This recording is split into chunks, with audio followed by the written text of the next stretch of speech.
Assalamualaikum warahmatullahi wabarakatuh. Perkenalkan, nama saya Muhammad Mi'raj Nurul Rahman. Saya dari jurusan Ekonomi Syariah angkatan 2024 kelas A. Dalam kesempatan kali ini, saya akan mengambil tema dengan judul inflasi. Sebelum kita mulai, kita harus tahu terlebih dahulu apa itu inflasi. Jadi, inflasi adalah salah satu konsep sentral dalam ekonomi makro yang sangat memengaruhi kehidupan sehari-hari masyarakat dan stabilitas perekonomian suatu negara. Secara umum, inflasi adalah kecenderungan kenaikan harga barang dan jasa secara umum dan terus-menerus dalam jangka waktu tertentu. Kenaikan harga ini menyebabkan daya beli masyarakat yang menurun.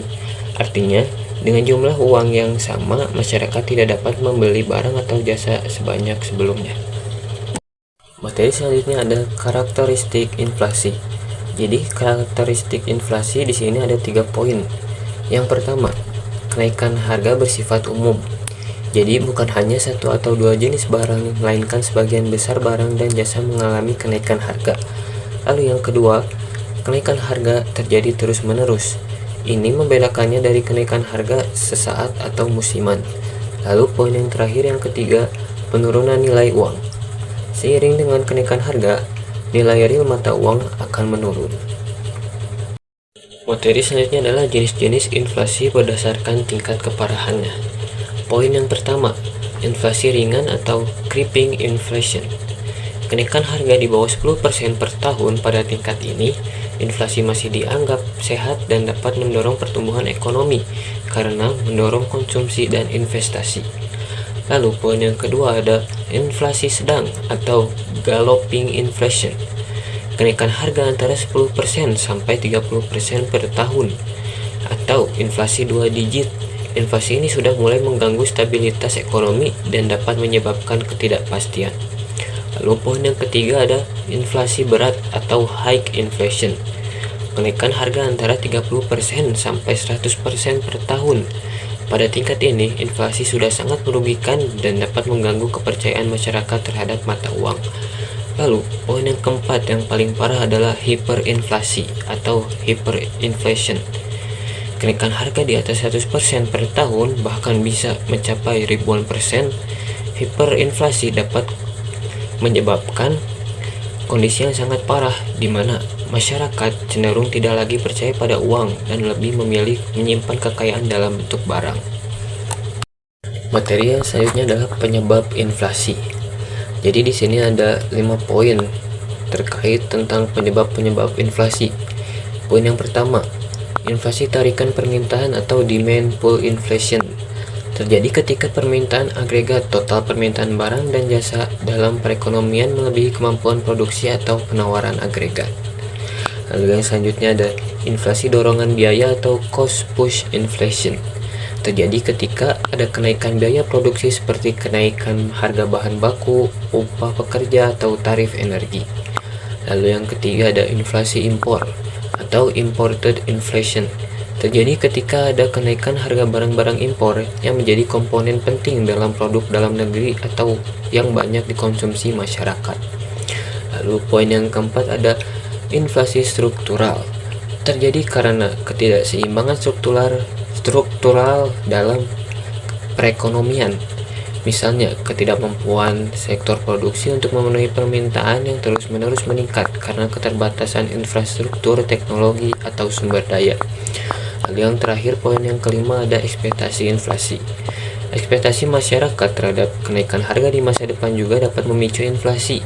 Jika masyarakat atau pelaku usaha mengantisipasi inflasi, mereka cenderung menaikkan harga atau meminta upah yang lebih tinggi, menciptakan lingkaran setan inflasi.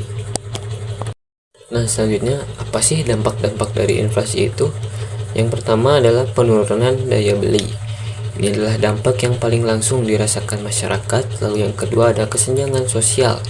Inflasi cenderung lebih merugikan kelompok berpendapatan tetap atau masyarakat miskin karena daya beli mereka terpukul lebih keras. Lalu yang ketiga ada ketidakpastian ekonomi. Inflasi yang tidak stabil membuat perencanaan ekonomi sulit dibagi individu maupun bisnis, menghambat investasi dan pertumbuhan. Lalu yang keempat ada penurunan daya saing ekspor. Jika inflasi di dalam negeri lebih tinggi dibandingkan negara lain, harga barang ekspor menjadi lebih mahal, mengurangi daya saing di pasar internasional. Lalu yang kelima, distorsi alokasi sumber daya. Inflasi dapat mendorong spekulasi dan mengurangi insentif untuk berinvestasi di sektor produktif. Nah, penerapan inflasi dalam kehidupan nyata dan kondisi ekonomi Indonesia saat ini. Di Indonesia, inflasi adalah salah satu indikator ekonomi makro yang sangat diperhatikan oleh pemerintah, Bank Indonesia, dan masyarakat. Pengendalian inflasi menjadi tujuan utama kebijakan moneter Bank Indonesia, dengan tujuan menjaga stabilitas harga dan mendukung pertumbuhan ekonomi yang berkelanjutan.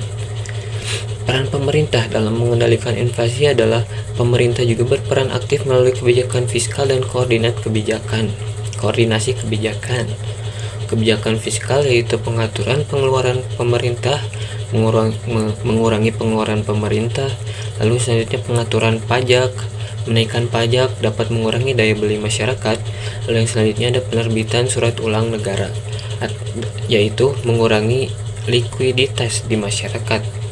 Lalu koordinasi kebijakannya yaitu melalui tim pengendalian inflasi pusat atau TPIP dan tim pengendalian inflasi daerah atau TPID. Pemerintah berkoordinasi dengan Bank Indonesia dan berbagai lembaga terkait untuk mengatasi inflasi dari sisi pasokan, distribusi, dan ekspektasi. Strategi 4K sektor pangan atau ketersediaan pasokan, keterjangkauan harga, kelancaran distribusi, dan komunikasi efektif menjadi fokus utama terutama untuk mengendalikan inflasi. Nah, materi yang terakhir yaitu contoh penerapan inflasi dalam kehidupan nyata di Indonesia. Yang pertama ada dampak daya beli. Ketika harga bahan pokok seperti beras, minyak goreng, cabai naik, masyarakat berpenghasilan tetap seperti pekerja dengan gaji bulanan akan merasakan langsung penurunan daya beli mereka karena gaji mereka menjadi tidak cukup untuk membeli bahan-bahan pokok tersebut. Lalu yang kedua ada suku bunga kredit. Ketika Bank Indonesia menaikkan suku bunga acuan untuk mengendalikan inflasi, suku bunga kredit perbankan cenderung ikut naik. Ini membuat cicilan kredit rumah, kendaraan, atau pinjaman usaha menjadi lebih mahal yang dapat mengerem konsumsi dan investasi. Lalu yang ketiga ada dampak pada pengusaha. Pengusaha juga merasakan dampak inflasi.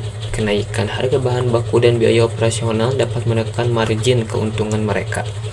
Lalu yang keempat ada tabungan dan investasi. Inflasi menggerus nilai real tabungan. Jika tingkat inflasi lebih tinggi dari suku bunga tabungan, uang yang disimpan di bank justru akan kehilangan daya belinya. Ini mendorong masyarakat untuk mencari investasi yang memberikan return lebih tinggi dari inflasi seperti properti dan saham. Sebelum videonya saya akhiri, saya akan memberikan sedikit cuplikan kurva kondisi ekonomi Indonesia saat ini di bulan Juni 2025. Mungkin cukup sekian yang dapat saya sampaikan mengenai inflasi. Mohon maaf bila ada salah kata. Wabillahi taufik wal hidayah. Wassalamualaikum warahmatullahi wabarakatuh.